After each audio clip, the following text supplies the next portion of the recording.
So I wanted to share with you a little bit about walking with God. In Psalm 56, verse 13, David tells us that God has delivered us so that we may walk before God. It's important to recognize that what God has saved us from is a life apart from Himself. This is the greatest salvation. Not being delivered from pornography or alcohol or abuse or insecurities or even from dead works and religion. The greatest thing He has saved us from is a life apart from His presence. So to walk before God in everyday life is the reason why He saved you. 3 ways to recognize if you're walking before God. Number 1, the whole of your life is looking at Him. The whole of your life is lived in thanksgiving towards Him. You're desiring to do with your life whatever it is that He wants. You recognize that He sees you, and you have chosen to yield the course of your life, all of your decisions, towards His glory and His person. The way that is actually fulfilled is living daily before God. This means that today we turn our eyes to give Him our attention. It means that we're thankful throughout our day for all the things that He has given to us. We desire throughout this day to handle things the way that He desires us to. We look for His leadership in the midst of our day. We recognize that today, right now, He sees us. And most important of all, that this day is yielded to the empowerment of His presence. Remembering that He is the only one who can bring forth fruit from your life. And number 3, this is inside of the day. So some people will ask, how do I live my entire life towards Him? Well, it's by living today for Him. Well, how do I live today for Him? You live moment by moment. So what walking before God looks like moment by moment is continually looking unto Jesus. Somebody once asked A.B. Simpson, isn't that a strain to be always needing the Lord? And he says, oh no, it comes so naturally. He says, it is leaning on the one that I love.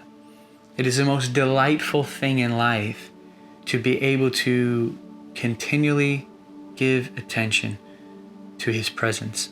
So moment by moment, looking at Him. Moment by moment, giving thanks throughout the day for, the meal that's right in front of you, the friend that's there, your job, the health of your body. Just constantly saying, oh Lord, I give you praise. I thank you so much. So your attention is towards Him in thanksgiving, desiring always to do what He wishes. Lord, how do you want me to deal with this? How do I go about this? What's the best way to do this? Just inquiring from your heart to the Lord. Also, recognizing that He is watching you, that the deeds of men are before the eyes of the Lord. So everything that I do, what I think, what I say, if I live before God, I recognize, Lord, you're looking into my heart. And if there be anything that is wicked that comes up in my heart, recognizing as I walk before God, oh Lord, see this, I need you.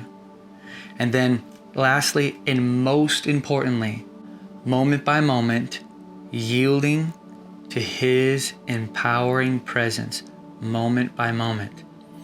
Remembering that He's the only one that can bring forth fruit from your life. This is why it's called the fruit of the Spirit. So today, as you're walking throughout your day, you're constantly letting your heart be away with Him. You're lodging in the wilderness while in the midst of the marketplace. So whatever you have as responsibilities in front of you, you're able to accomplish all of these things while away in your heart, inwardly disconnected from everything around you. That's the greatest way to fulfill everything that you have to do, is by remaining disconnected from it and connected to God so that he can perform it through you. And I just want to say this lastly, that, sometimes we look to God for direction and we submit everything to him and we want him to tell us, what do you want me to do?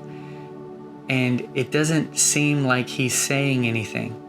Literally, like there's no answer.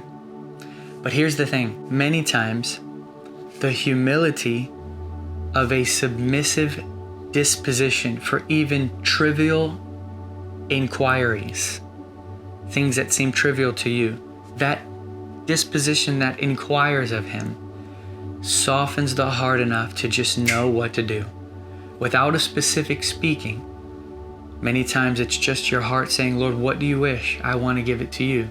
And even without a specific answer, that disposition of heart many times is softened enough to be able to receive the knowing of exactly what you're supposed to do. So I want to encourage you, let us give Jesus exactly what he died to give to us, which is a life continually before the Lord. It is his presence that is our life, and it is living before him in his presence that we receive all that we need for life and godliness, where Jesus actually is the fulfillment of all desires. He is the quenching of every thirst. He's a satisfying of all hunger. He is the supply of every need. It is just him, and it will always be only him. So I encourage you, let us walk before the Lord. If you like this video, please subscribe, give it a thumbs up, share it, comment below. We're trying to respond to all the comments. And may the Lord cause his face to shine upon you and give you peace. The peace that guards your heart and your mind, no matter what's going on in your life. You may live here in the bliss of his person. And you may be with Abraham, who God looked at face to face and said, walk before me and be perfect. The perfection of life is living aware of his presence. This is the goal. This is the key. God bless you.